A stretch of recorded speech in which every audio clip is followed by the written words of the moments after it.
Here we are at the bandsaw. We are going to cut first right to the, just barely to the inside of this line, and again, just barely on the scrap side of this line to remove this inside portion.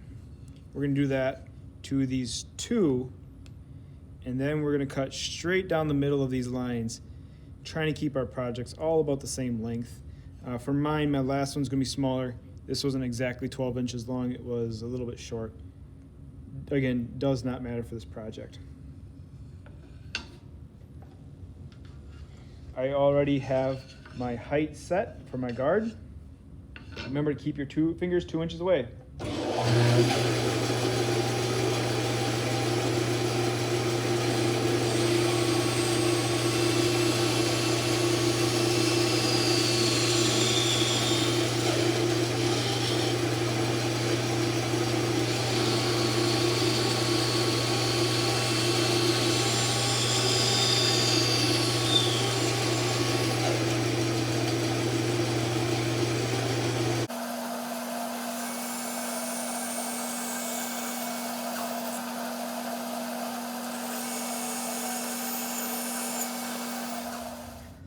Now that I have my notches cut, I'm going to come back and cut right straight down my line to separate my three pieces.